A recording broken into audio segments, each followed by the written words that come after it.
Hello again and welcome to another Warhammer 40k Imperial Guard Tactics video. Today we are going to be taking a look at some of the potential new regiment traits that have been leaked for the new Imperial Guard 9th edition codex. I'm going to be going over some of my favourite combinations from the leaked information and also taking a look at some regiment traits which are just good in any army. As always, guys, a little bit of a disclaimer with this information. This is from a leaked earlier version of the Guard Codex. What we see here may change when the final version drops, but this does give us an indication of what we can expect, and it can get our creative juices flowing, and we can start thinking about what kind of Guard armies we want to run when the final product does hit the shelves. Now, don't worry if you're not entirely certain what we're talking about here. What leaked information are you going on about Mordy and Glory? I'm going to have a link down in the description of the video, which will take you to a Google Drive document with a summary of all the leaked information that we've got. And also, there'll be a link at the end of this video where I've done a video covering that as well. So don't worry,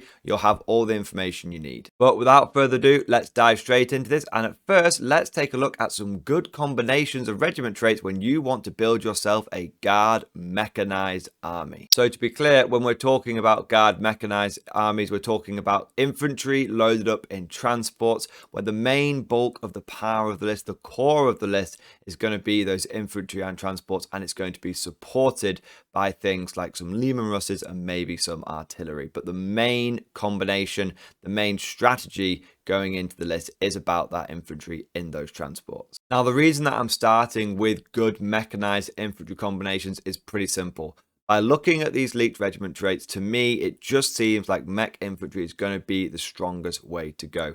They have some of the best regiment traits. They have some of the best combinations. There are some good ones for just running a pure infantry army. There are some good ones for running armored and ones for running just any kind of guard army. But to me, the combinations that just jumped out at me straight away, the ones that just seem to make sense and have the most tactical flexibility and the most power, certainly seem to be the ones that made good mechanized infantry combinations. So that's why we're starting with those first, because that's where I feel the strength of the codex is going to be. So the first combination we're going to take a look at is the regiment trait mechanized infantry and armor superiority.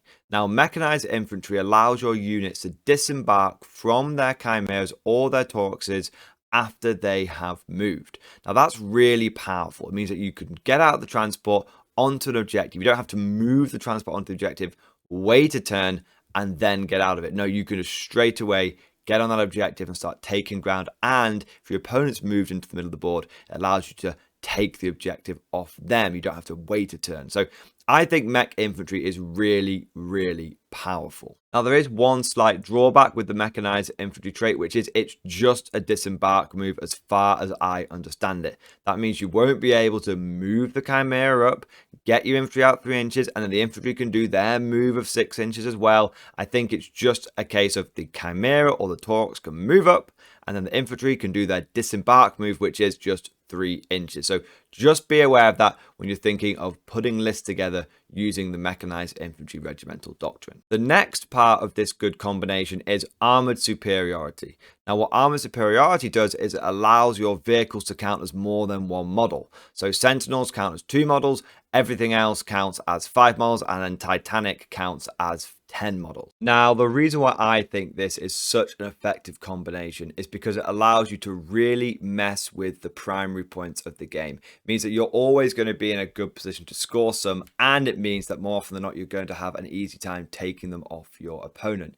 You see, if your opponent has moved on to a bunch of midfield objectives, traditionally, you would struggle with the mechanized infantry force to get them off, because you'd either have to move the vehicle on or you'd have to move your infantry on, but you couldn't move the vehicle and then get the infantry out. So it's always a little bit of a struggle. Now that's no longer a problem. Firstly, you can just move that chimera up. There's no problem with you doing that, and you should be able to get onto the objective. Nice 12-inch move. Also, there's nothing saying that you can't advance and disembark in this combination. There should be plenty of opportunities for you to get that chimera up close and personal. And then, once you're on the objective, you can then get the infantry out. Now, a full 10-man infantry squad will count as 10 bodies on the objective and should be objective secured. But the Chimera is also then going to count as 5 bodies thanks to armor superiority. That means in the vast majority of cases, you are going to take that objective off your opponent. And it's not even a huge footprint to do so. You should easily be able to fit the tip of the Chimera onto the objective and then also have your 10 infantry bodies crammed around about a third of the size of the objective. So it should be relatively easy to do. That means that when your opponent comes round to his turn, suddenly he could be holding none of those midfield objectives. If you've got a couple of waves of Chimeras and you're playing like a 5 objective board, you could easily, for 2 to 3 turns, just swamp those middle field objectives, and your opponent for turn 2, turn 3, turn 4 could really struggle to get any primary points. So I think it's a really effective combination because it denies your opponent's primary and hopefully will allow you to score them as well. Now, the next combination I want to take a look at is Mech Infantry and Blitz Division. Now, obviously we've already covered Mech Infantry, so let's take a look at that Blitz Division. So how Blitz Division works is when you're working out how much you can put into strategic reserves, typically it's half of your points. So in a 2,000 point game, you would be able to put 1,000 points in strategic reserve. But when you have Blitz Division, when you're working this out, units count as half their points cost for strategic reserve. What that means is an infantry squad, whilst costing 60 points in your list, to put it in reserve, it would only count as 30 points.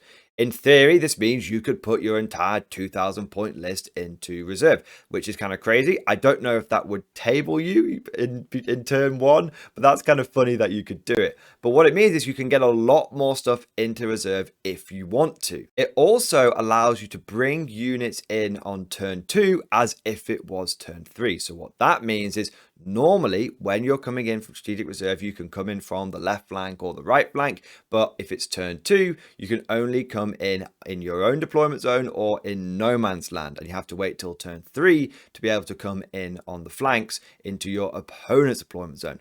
But if you've got Blitz Division, that's not a problem. You can come straight into your opponent's deployment zone from turn 2. From strategic reserve. Now, how this combination works is the Chimera can come on from strategic reserve into your opponent's deployment zone, and then the infantry can get out. In fact, you don't even need to go into your opponent's deployment zone. You can just come in from reserve. That counts as a full move for the Chimera, but then the infantry can disembark. This means that you could be having constant flank attacks on your opponent. No matter where he tries to hide his units, whatever line of sight blocking he tries to use, it doesn't matter. You can come in from reserve, you can get the angles, you can come in pretty much anywhere apart from your opponent's actual board edge and start getting them flanking shots on your opponent. And the infantry can get out and support as well. So I just think it's really, really powerful. This also combos well, not just with mech infantry, but it also works well with the fact that you might want some mech infantry and some armored support for that infantry as well. I think a really effective payload using mech infantry and Blitz Division is a Lehman Russ and a Chimera with some troops in it, either some Caden shock troopers or some Kazakin. That's not too expensive. You're probably looking at between 300 and 400 points to do that, and it just comes in on the flank and it can really threaten your opponent. It can get angles on those units he's trying to hide out of line of sight, but it can also, because it can come in your opponent's deployment zone from turn 2, start threatening his backfield objective. Means you don't have to put as many points to things like artillery because you've almost got pseudo indirect fire by being able to come in on the flanks. Now, if your opponent wants to stop you from doing this, he's going to have units lined up on the board edges. If he does that, he's diluting his strength and he's not pushing forward onto those central objectives or holding his own objective as effectively. So it means that if your opponent wants to stop you from doing all your outflanking shenanigans, he's going to have to start spreading his forces out, which is something that a lot of armies do not want to do. They want to be castling up around those character auras and buff. This combination also opens up a whole load of secondary options like engage in all fronts and also things like behind enemy lines. I mean, a single Chimera with a bare bones infantry squad could come in your opponent's deployment zone, turn 2, disembark, and that is maximum points. That's 4 points for behind enemy lines just straight away, turn 2, and you can do that again turn 3 as well. I would say that Mech Infantry and Blitz Division is a little bit more tricky to pull off. It requires a little bit more finesse, but I think if you could build into it, get practice with it, and make it work, it could be very, very effective. The last combination I want to talk about is pretty simple. It's Mech Infantry and Swift as the Wind. Now, how Swift as the Wind works is that you get +1 movement on infantry and everyone else gets +2 movement, and you also get +1 for charge distances. Now, realistically, this is just going to be very effective at getting your army up the board quicker. It means that you'll be able to have your units deployed a little bit further back in case someone's got some sort of fast-moving assault army. You don't have to worry. You don't need to deploy right on the line and worry about losing as much territory because you're going to have extra movement on your infantry and on your chimeras. I think it's a relatively simple combination. I think it just allows you to just really play into the maneuverability game. Your army is going to be very fast. It's going to be disembarking infantry when it wants. It's just going to be a real pain for your opponent to deal with because you'll be going to be able to be as fast as Eldar in many cases. So I just think it just is a simple combo, but is a strong combination. Overall, out of these 3 combinations, I do think that Mech Infantry and Arm Superiority is the simplest and probably also the easiest to pull off. It just works. I think Mech Infantry and Blitz Division is a little bit more complicated and your opponent can counter it if they do have the units to screen you out on the flanks, but it's still pretty cool. And I think Mech Infantry and Swift of the Wind is just a fine combination, but it doesn't quite play into the objective game quite as much, but it does just give you good overall maneuverability. Overall, I think all of these are pretty good, but my favorite one is probably Mech Infantry and Armor Superiority for just being sensible. And if I want to have a good time and start messing with my opponent and just playing a bit of a fun game,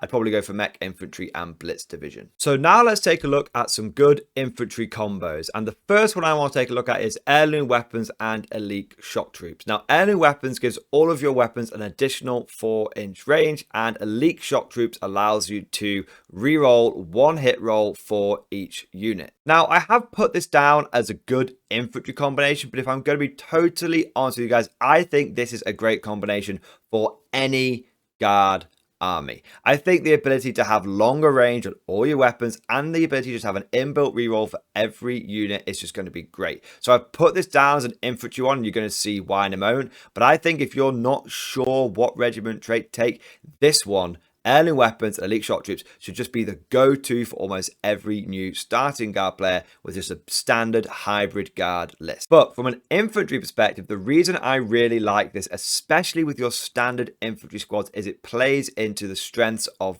all the weapons that you can take in your infantry squad. By giving your weapons an extra 4-inch range, that means that all of your things like las guns, plasma guns, all those sort of great staple weapons that you're going to be taking in your infantry squads are going to be able to hit your opponent from a longer distance. Now, it often doesn't seem like a big difference, but when both sides are playing with 24-inch range guns, you don't really notice it. When one side has got extra range, and you really do notice it when you're playing against sort of Tau infantry with your guard infantry, you do feel that, you know, with the Tau, I've got that extra range. So having that ability to have the extra range is just great. It allows you to essentially dance around the opponent a little bit longer, allows you to often get the drop on them rather than them getting the drop on you. So it's just nice. Also combos with things like rapid fire. I mean, it gives you an extra 2-inch range on all of your rapid fire. Now you're firing out at 14 inches rather than 12 inches. That more than likely means you're going to be able to get an extra guy or 2 in rapid fire range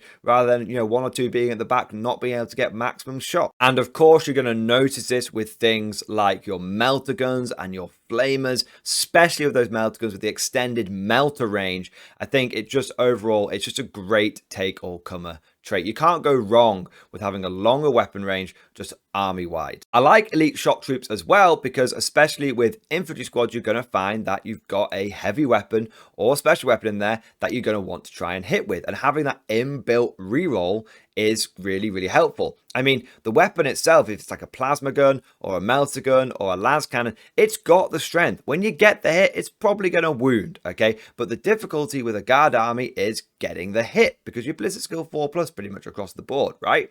So having that ability to just be like, you know what? I'm just going to have my las cannon and I'm just going to shoot it. And if I miss, it doesn't matter because I'll have a full reroll to hit baked into my squad. I just think it's a very, very just powerful ability to have on any unit in any army. Also, I think it works really well with some of the more elite units as well. Imagine you are a Scion player or a Kazakhstan player. You've got your 4 special weapons in your squad. You know, you're probably going to get 3 out of 4 hits with 4 melter guns. But if you've got elite shock troops built in as well, that means you've got a great chance of getting all 4 hits. So I just think overall, heirloom weapons and elite shock troops, it allows you to hit the enemy from further away, and it allows you to hit them more reliably. And when you do close the distance, it allows you to get your rapid fire earlier than them. So overall, I think it's a great trait and you can apply it to any army. Now, the next combination that I like for my infantry army is heirloom weapons and brutal strength. Now, obviously, we've already covered heirloom weapons, so we won't retread old ground there, but we'll take a look at brutal strength. Brutal strength allows you to move and shoot heavy weapons without penalty. Of course, a great one for infantry. And it also allows you to get +1 strength in the first round of combat. Now, I'm not so worried about that +1 strength at the moment. Really, what I'm looking at is that moving and shooting with heavy weapons. Now, we've already spoken about how good having extra range is on your infantry. Infantry are typically stuck with like 24-inch range weapons for the majority of the squad, especially if you're running some of those Cadian infantry squads or Death Corps Krieg infantry squads. You know, you're not going to have heavy weapons in those units, so you are definitely going to be capped at 24-inch range. So having the extra range really does help. Now, what brutal strength allows you to do is move and shoot heavy weapons without penalty. Now, that's really important because the order first rank fire, second rank fire has changed. It used to be turn your last guns from rapid fire 1 to rapid fire 2, but now it just is straight up change last guns to heavy 3. Now that means that if you move and then do first rank fire, second rank fire, you would be hitting at a -1 with infantry because -1 to move and shoot with heavy weapons, right? Unless you have brutal strength. That way you can just first rank fire, second rank fire with no problems constantly thanks to your regiment trait. Also, first rank fire, second rank fire is statistically now better at long range than it was at short range. Under the old rules, it used to be you got 2 shots at long range and 4 shots at short range. Now, you get 3 shots at long range and 3 shots at rapid fire range. So you might as well actually just be at long range a lot of the time. So that's why heirloom weapons pairs with it really well, because if it's better to be rapid firing, first rank fire, second rank firing, I should say, at long range, then having longer range just works with that. It all pairs together really well. And of course, brutal strength, you know, allows you to just move and shoot, first rank fire, second rank fire, no issues whatsoever. So I think that this is a really effective combination. Now, the last combination I want to take a look at is heirloom weapons and parade drill. Now, this kind of leans into the whole, I want to sit back and blaze away with a lot of my infantry, okay? Because parade drill allows you to, if you stand still, your last guns get changed to heavy 2. It means that you don't need to use first rank fire, second rank fire to then be getting lots of last gun shots from a long distance. And that means you can start pairing it with things like take aim. So you've got heirloom weapons, which means that you're going to be able to stay still and shoot out to 28 inches. That's going to cover a lot of the board. And parade drill means you're going to be getting heavy 2, so you're going to be getting lots of last gun shots.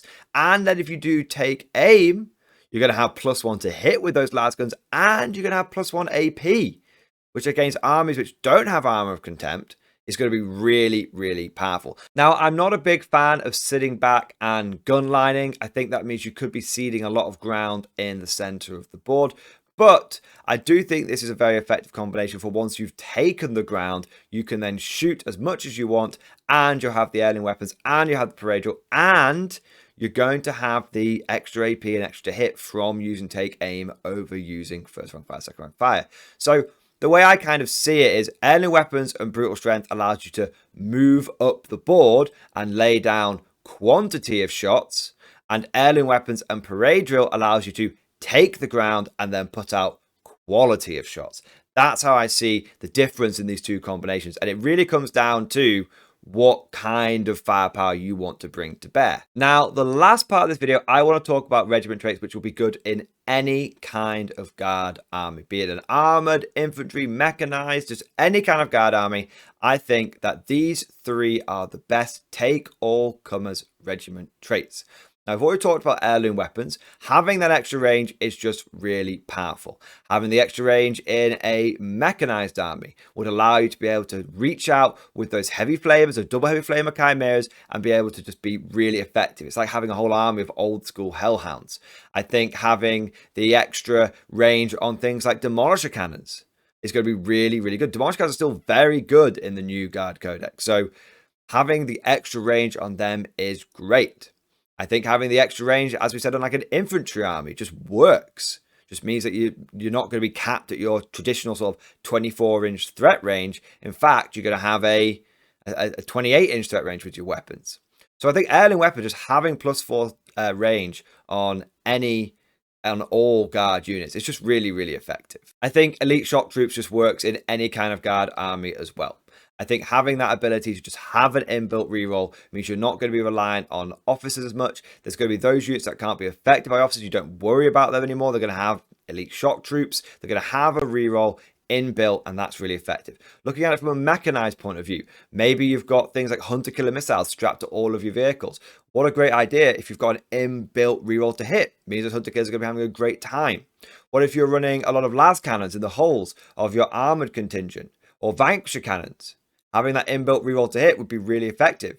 If I was building a Vanquisher spam list, which now isn't a total meme, I would definitely take elite shock troops. There's no doubt I would definitely take that. I'd probably go something like elite shock troops and armor superiority. That way you can use your vehicles effectively and have those rerolls. It means you can play the objective game and the shooting game. And I think it's just having it in an infantry army, as we've said, just allows you to really get the most out of those one-shot weapons like las cannons, and having it on your melter guns, where like traditionally you've only got the blister skill 4+, so you really could do with some sort of just inbuilt reroll for those one-hit wonder weapons. Am I right? So I just think elite shock troops could just be baked into any kind of guard army. Swift of the Wind is just extra movement, and extra movement is always valuable. Many players, including myself, believe that games are won and lost in the movement phase. Deployment is also very important. Shooting is always very important. Luck is always a thing, but games are won and lost in the movement phase. And having something that boosts your ability to move around the board is really effective. I know we've not talked about Swift of the Wind in sort of the ideas of infantry armies, but I want to give it an honorable mention now. Think about it. If you're running around with Swift of the Wind on your infantry, it means all your infantry are going an extra inch. It means over the course of the game, you're going to get loads of extra movement. It means you're going to be moving as fast as Eldar and other fast-moving infantry. It's just really good. And also effective for things like cavalry armies, because you get +1 to your charge range on it. It's just great. So you can plug it into any kind of army. It just having extra movement is always valuable. But that's everything for today. Let me know what you think down in the comment section below. What are your favorite combinations from the leaked regiment traits? It'd be really cool to see what other ideas people have got and what combos might be really, really effective that we've not covered in today's video. If you've enjoyed today's video, please consider giving it a like. And if you want to make sure you never miss an episode, we're going to do lots of tactical deep dives going forward, then make sure you smash that subscribe button. If you've really enjoyed today's video and you want to go the extra mile when it comes to supporting the channel, please consider becoming a channel member or Patreon supporter. It's thanks to the channel members and the patrons I'm able to do this gig full time, and that means I can put extra effort into my videos and give more thought onto the different tactical ideas. One of the big perks of becoming a channel member or Patreon supporter is you gain access to the Mordy and Glory Discord. It's a really active community. We've got over 500 active members in there at the moment, and we're constantly talking about tactics, paint schemes, memes, everything. We've even got painting competitions and stuff like that going on, but there's just constant chatter, constant analysis, and it's just a really great community. It's very fun, very friendly, and it's a safe place for all people to get involved, talk about not just the Guard, but just 40k in general. So if that sounds like fun, please consider becoming a channel member or Patreon supporter. And I just want to take a moment now to say a massive thank you to all of the latest channel members and Patreon supporters. So a huge thank you to Pierre Maxence, Squatticus, Interrogator Chaplain, Joshua Lanigan, Crisis, Tiki Wiki, Panzer Brandy, Nate Sal, Zanst, Ally McGregor, Deadlock Glitch, Josh Kozecki, Ben Dwyer, Tyler Goodyear, Chris Watson, Gaming Guy 64, Blitzkrieg, David Hunt, Runtime, Tommy Knox, Charles K, Rat, Sam, Valhalla Wargaming, Pope Boniface, Harry Dickinson, Violetta, Imperial Guardsman, Cosastas Pap, Benji Hman, Byron, Nephrums, T. Kazari, Paul Venables, Michael Ager, Glyn Tolley, Billy Bubat, Drayland, Duncan August, Nick P, Greyman, Larry Stewart, Jasper Vox, Jimmy B, Bummyrind 63, Dramatic Dodo, Clather, Daniel Burke, DL318, The Lion's Den, Colin King, Nemesis Dude, Colby Chavez, Holdor Grant, Zach Knoll, Copperhead, Starkey Studio, Omar Rees, Rick James 90, Chaos Nub 44, David Machim, Joseph Galbundon, Ewan Cameron, Farmer Spaceboy, Richard Jeffs, Dennis Laser, Cobra, Angron's Emperor's Issues, and Zorodex. Thank you guys for becoming channel members. Thank you for doing your part. Big thank you to the latest Patreons as well. James Hughes, Stephen Paish, Matty B, Sean Mulligan, Bonbonvert, Chris, Nod Goblin Nico, Zorex, Dustin Patterson, Stephen Lamb, James May, Thomas, Texas Red, and The Soundman. Thank you guys for your ongoing Patreon support. And last but certainly not least, I want to say a personal, heartfelt thank you to all of the top tier Patreon supporters. These are the War Masters, the people who have truly gone above and beyond the Call of Duty when it comes to supporting the Mordy and Glory channel. So a massive thank you to Bonbonvert, who is our latest War Master, Navy Veteran, Philip French, Ross Miller, Tequal, Alex Dengal, John Stubbs, Nicholas Walsh, Swordfish Trombone, Diesel Fox, Tom Sutton, and of course, August Varney. Massive thank you to all of you guys. Your ongoing support just makes a huge, huge difference. I hope you've all enjoyed today's video. Thank you for watching. And of course, as always, I'll see you guys next time.